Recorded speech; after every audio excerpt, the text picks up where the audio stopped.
It is right now about 5 minutes after 10 on this Tuesday morning. We are going to join right now Savannah Mayor Van Johnson giving an update on the city's fight against COVID-19. Listen in.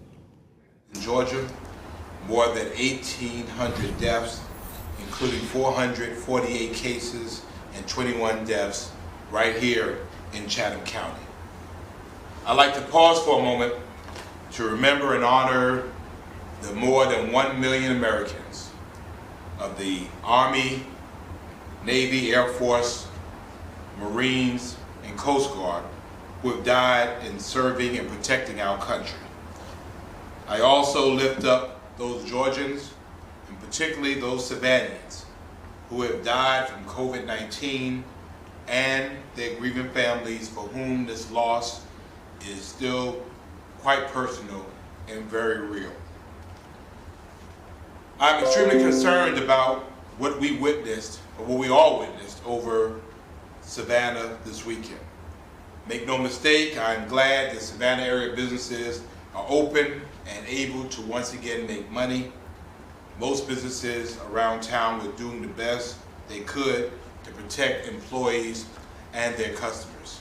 However, I remain concerned that many visitors and quite a few locals considered this to be nothing more than a simple vacation weekend and did not take the proper steps to protect themselves.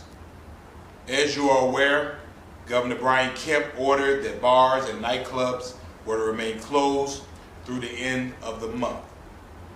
So I hit the streets this holiday weekend to evaluate what was going on for myself. I visited and patronized businesses, sat in parks, and observed people going to and fro. Face coverings are a wonderful thing. Admittedly, I was very disappointed in what I saw. During the evening hours, particularly over the weekend, our city felt like St. Patrick's Day weekend, with packed sidewalks and streets overflowing with young people, most of them not wearing face coverings or observing social distancing. Besides the many complaints that were received, social media also told the story that Savannah was wide open. With my face covered, I had the opportunity to personally shadow Savannah's alcohol beverage control team as they visited several local businesses in the downtown area. I watched the interactions between these ABC team members and the managers of these establishments, and I must tell you that I was so impressed with the professionalism and the decorum of our city team, even when they were not treated with the same dignity and respect. I'm a witness that they worked late into the night, and I sincerely appreciate their efforts. For violations of the governor's order, 6 businesses received warnings and 2 businesses were cited for non-compliance, although a lot of businesses were visited. This isn't a joke, this is the law. This weekend also revealed some serious flaws, I believe, in the city's alcohol beverage ordinance that we need to address immediately. And I've discussed my concerns with the city attorney. We need to make sure that our ordinances are clear, consistent, fair, and make sense. Please recognize that this is simply not what Van Johnson thinks, or because as Dr. Deborah Burtz, the head of the White House response to the COVID-19, made very clear, ahead of the long weekend, we must remain aware of the necessary steps to protect ourselves. Not only did we have big crowds, Tybee Island again had huge crowds. I'm asking again, I am pleading that everyone enjoy our city safely, but follow the guidelines of the public health officials. The Savannah Safer Services Reopening Plan has been posted to the city's website and can be reviewed for a better understanding of how our local government intends to reopen.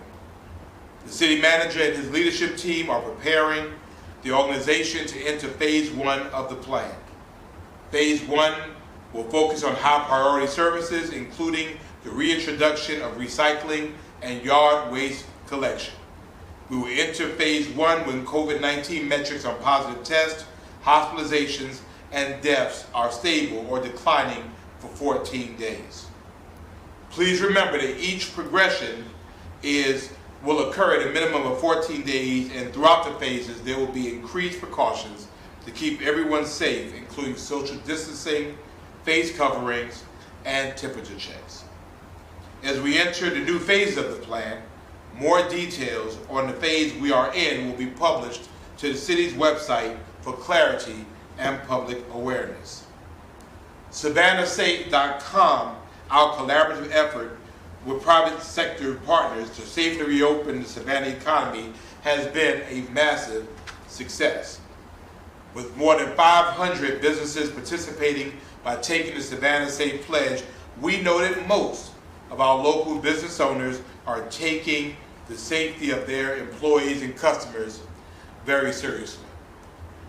And I know we've received quite a bit of flack about the city becoming too authoritarian, and the wonderful part about SavannahSafe.com, it was developed by businesses.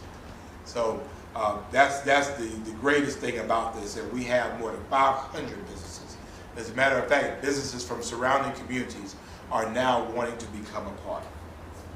The next and exciting step of the Savannah Safe initiative will include a tourist or visitor pledge, providing guidelines for all visitors and that they should follow to safely enjoy Savannah during this pandemic. We will have more information on this new component to Savannah Safe in the coming days. Also, the city's outdoor dining program has continued to move forward, providing a way for restaurants to expand outdoor dining and increase social distance. Details on how to apply for the program are available on the city's website. So far, 15 businesses have been approved for the program. Remember, this is a pilot program that will run through June the 15th, and city staff will reassess the program at that time. We know that the continued expansion of COVID-19 testing is one of the keys of getting past this pandemic. The Coastal Health District continues to host COVID testing every day in Savannah by appointment. Anyone, regardless of symptoms, can be tested. Today, the Coastal Health District is testing from 9:30 a.m. to 1 o'clock p.m. at Butler Elementary School, Butler, 1909 Cynthia Street in the Cloverdale subdivision. Call 912-230-9744, 912-230-9744 to begin the appointment process. Call center hours are Monday through Friday from 8 a.m. to 7 o'clock p.m. and on Saturday from 8:30 a.m. to 5 o'clock p.m. Also, later this week on May the 29th and May 30th, Overcoming by Faith and the Curtis V. Cooper Primary Health Center will be hosting free drive-through testing at Overcoming by Faith Ministries, 9700 Middle Ground Road on the south side of Savannah. That is on May 29th from 1 to 6 o'clock, from 1 to 6 p.m., 1 to 5 p.m., and on May 30th from 10 a.m. to 2 p.m., and you can pre-register at overcomingbyfaith.org. Pre-register at overcomingfaith.org. And we thank them so much for that. Also later this week, the Community Organized Relief Efforts, Harambe House, and Agape Empowerment Ministries will be hosting testing on Thursday through Saturday, May 28th through 30th, from 10 a.m. to 4 p.m. at the Savannah Civic Center parking lot. So please, again, there are opportunities available. You don't have to show any symptoms. It's free testing. Please go be tested. Thanks to a partnership with the Los Angeles-based Bella Canvas and the U.S. Conference of Mayors, we have now distributed over 14,000 cloth face coverings throughout our city to include our homeless and senior communities. Supplies at area fire stations quickly ran out, but we do have a small stock available here at City Hall.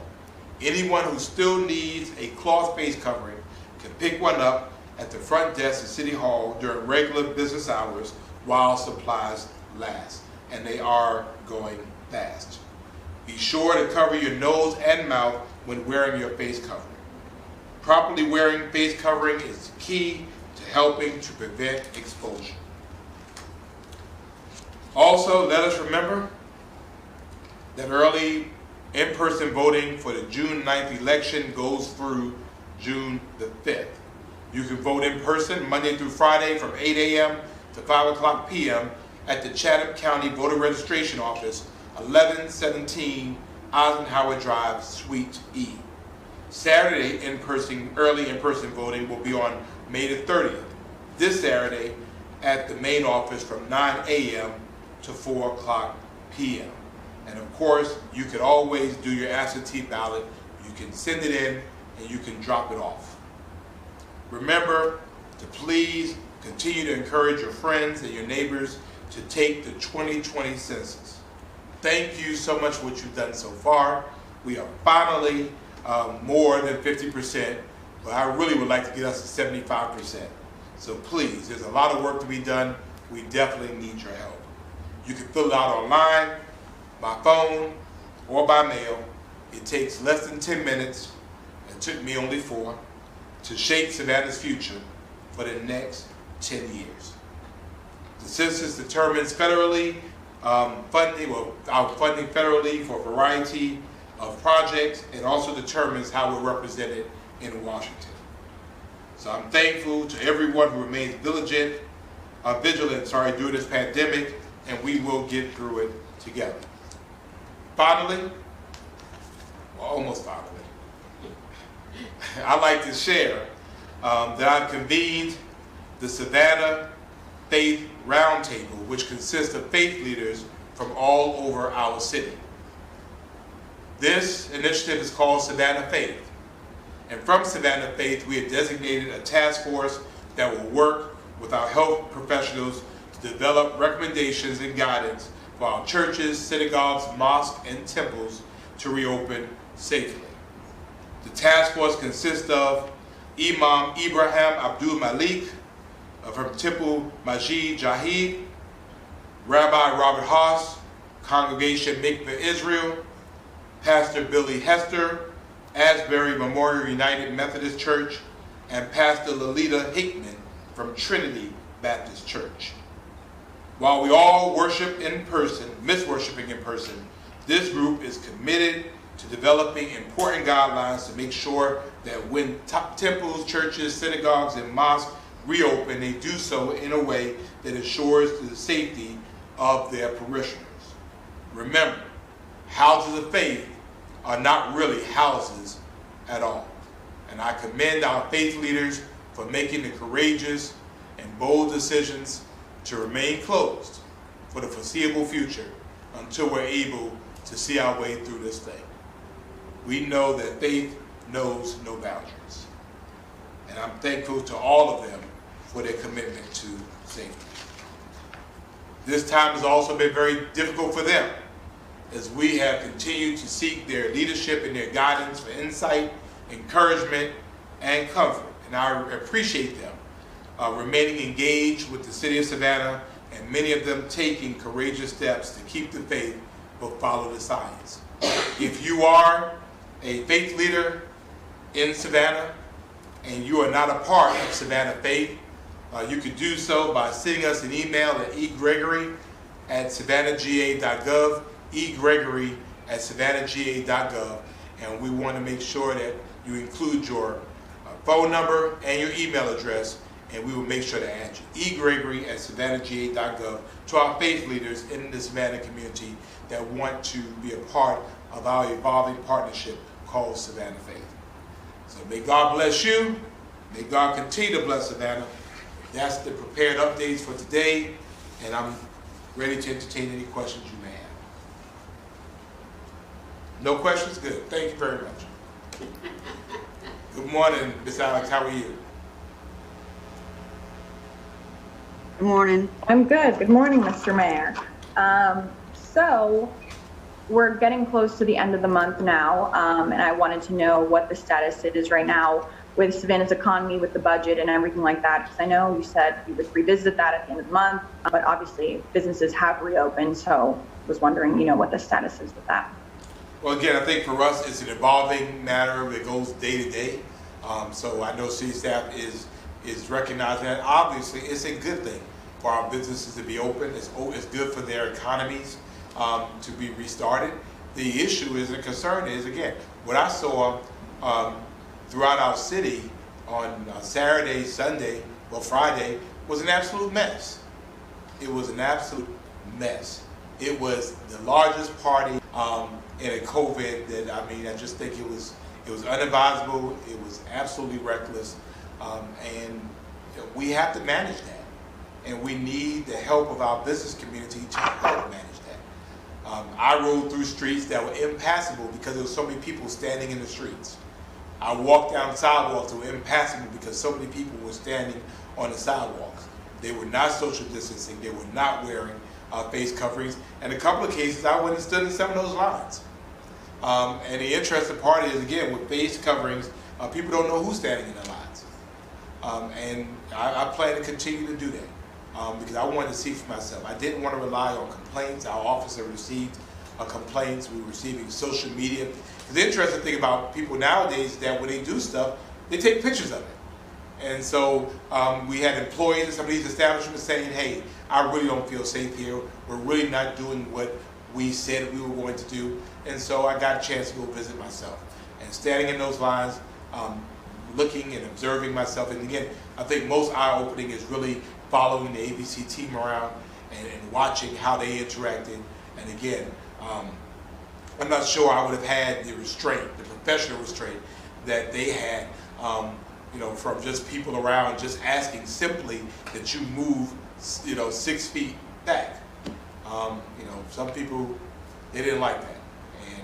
And, again, for our city, we need to make sure that we're doing everything we can do to make people safe. We're not trying to stop people from living their best lives. However, we want to make sure that they have a life to live their best.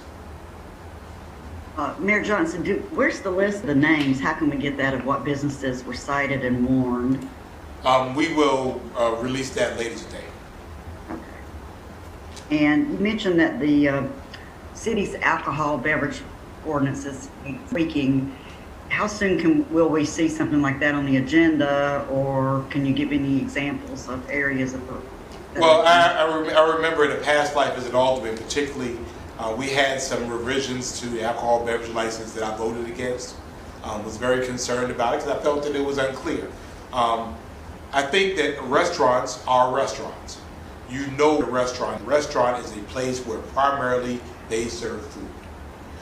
You expect to see tables in restaurants where people can sit and eat. If there's more floor space and more lines, again, I'm at certain establishments, I'm standing there in line and I'm watching where they have a food stand, but clearly more alcohol was being served. So in my mind, that's where it's not clear.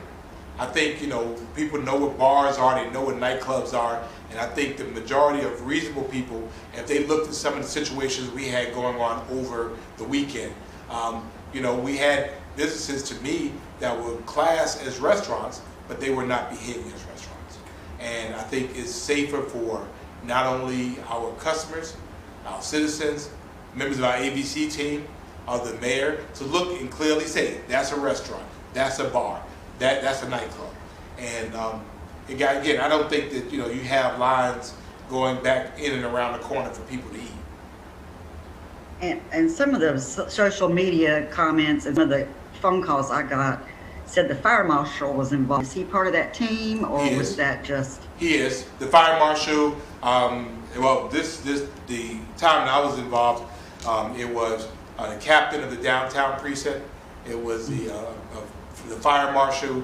It was the ABC team, which are officers and civilians that are charged with evaluating permitting of that business, making sure they're doing social distancing.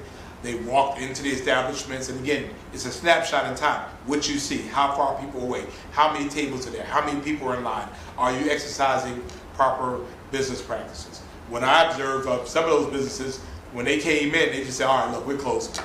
We're just closing. And I'm not exactly sure why that was, but I think it was pretty clear, hey, we need to be safe. And I think, the enforcement piece of it is extremely important. That's occurring this week, it's occurring throughout the week, and it will be occurring again next weekend. As you know, June 1st is the projected day of reopening, and so we have another weekend, and I expect the enforcement will continue to persist. Good morning, Ms. Emma. Good morning, Mr. Mayor. My question for you is, what are your concerns about the possibility of a spike is 2 weeks from now after the weekend that we had? I mean, that is what kept me up over the weekend. This weekend was an issue, and we know, again, that we're looking at a 2-week window in terms of how things happen. If you look, and the interesting thing is that the weather was beautiful, people are saying we're back. Look at the numbers. The numbers are absolutely clear that we're still trending upward. We have not plateaued. And so this type of behavior from walking coronaviruses coming from all over the community, again, we want to make sure that these opportunities are reduced. And so when you have a lot of people and gathering in very confined small spaces, you open up the chances of mass infection. So I was very concerned about that, and I'm very concerned about what this means for the next 2 weeks. We're trying to get our businesses open as soon as possible. We're trying to go back to full steam ahead, but then things like this happen that I believe puts us on a trajectory to be set back. And would you say you're getting any closer to requiring masks within city limits? Pardon, repeat that, please. Would you say that you're getting any closer to taking that step of requiring everyone to have a mask on within city limits out in public? My patience is being tried, and again, I'm close to the point that something has to be done. And again, we're trying very hard to not infringe on people's personal freedoms, but I think that the health of the entire community is more important than what people feel one way or another about face coverings. Thank you. Thank you. And before, I wanted just to announce that I was not aware that the testing at Butler Elementary was canceled today due to weather. It will be rescheduled. So Butler testing was it's postponed for today. Mr. Sless. Yes. I too walked downtown just to see what was going on. You talked a lot about the businesses that weren't doing their job, but what do you say to those few that think they're swimming upstream because they are abiding by all those rules, yet they're not making the money that these businesses are? What do you say to those businesses that are doing the job and doing it well? Well, actually, as a part of my walking around, there were businesses I had the opportunity to walk in and say, hey, I'm mayor. I just wanted to congratulate you. I mean, this looks great. You're doing a great job. Again, I think it's always right to do the right thing, and I thank those businesses that are doing the right thing. It's important that we continue to do the right thing. Again, we don't want to sacrifice long-term public health and safety for a short-term buck. It's simply not worth it. So to those businesses, I thank them. And again, part of their frustration is like, hey, we're doing the right thing. We're following the rules, but right there, you have a business that's clearly not. And again, I think to have a very clear, concise, comprehensive alcohol ordinance, I think makes that much easier for everybody. We just need to be clear that we're dealing with apples and apples on all cases. So, city attorney was not here when all of that happened, but he's indicated a desire to help get. He's had some concerns too, so we'll work together and provide some options for council to make sure that it makes sense. Ms. Katie? I think I'm okay. Everyone else actually asked all my questions. Wow. Well, if that means, Oh no, I have one more. okay, go ahead. Go ahead, man. Just real quick, Mr. Mayor, going back to the alcohol ordinance, right now, what's the difference between a bar and a restaurant in the alcohol ordinance? Well, that's what we're going to be trying. We'll release some guidance on that, because again, that was kind of the confusion. I think people are very clear about what a restaurant is. A restaurant is where, and Mr. Attorney, if I'm wrong, let me know, where the majority of your revenue is derived from food service. You know, over 51%. If you're selling more food than you're selling alcohol, you're a restaurant. If you're serving more alcohol than you're serving food, you are a bar.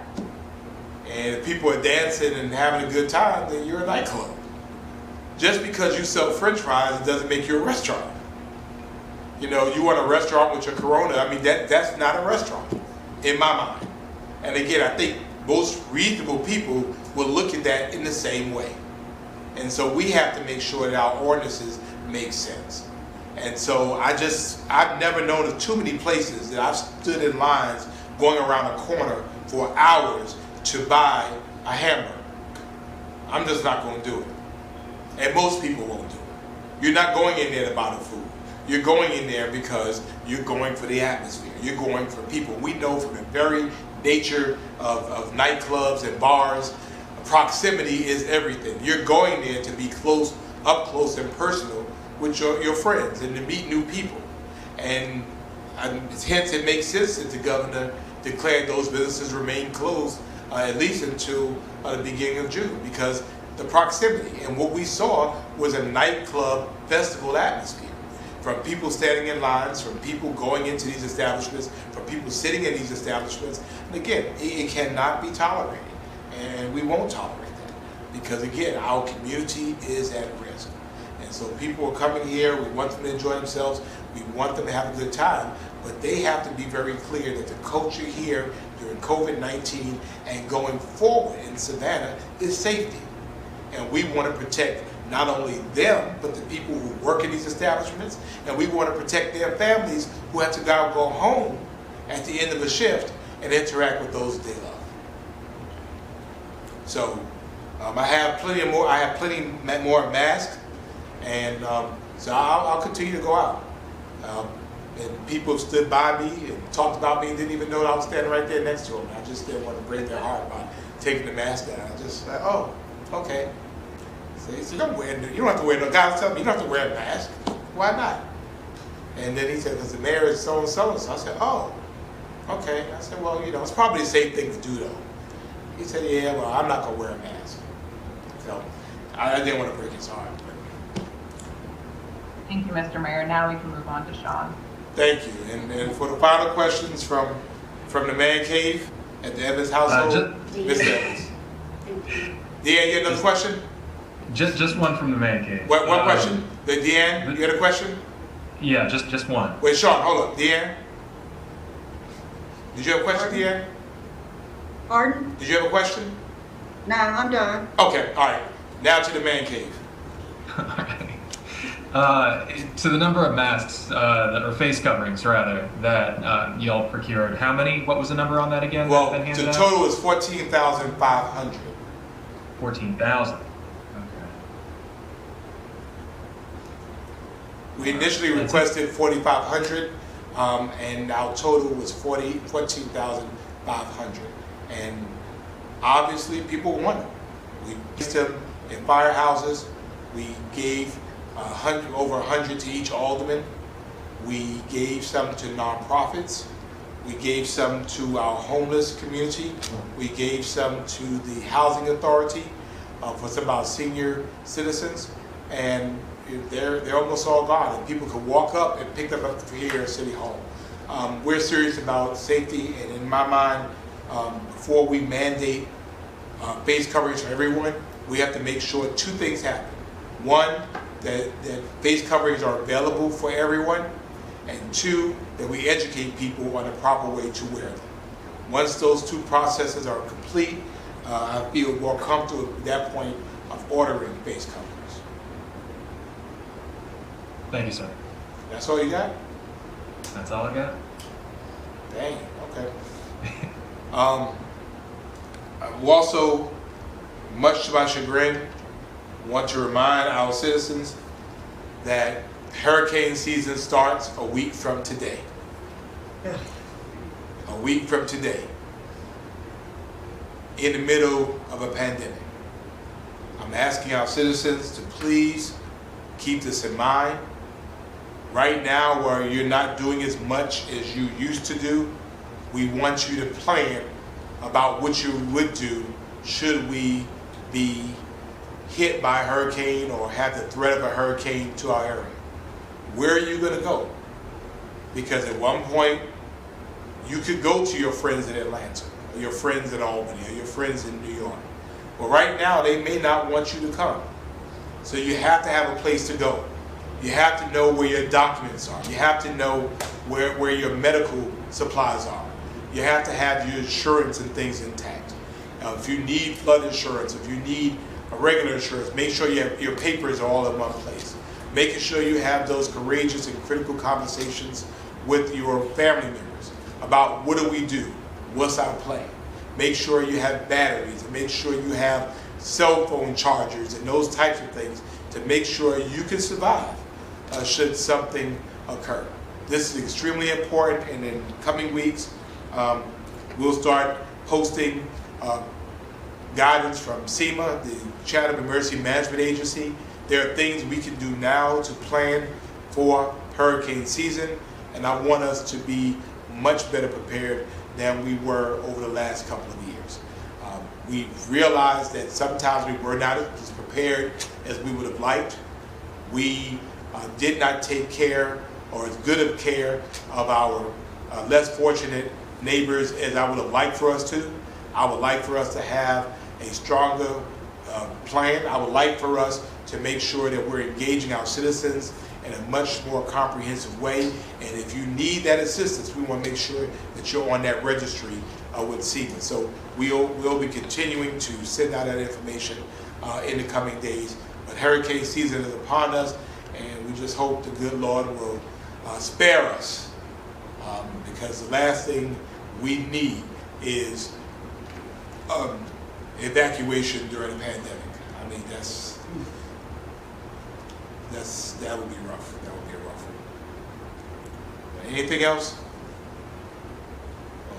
We thank all of you. I think everybody is everybody is at home, and Emma is in the car, and Sean is in the man cave. So appreciate all of you.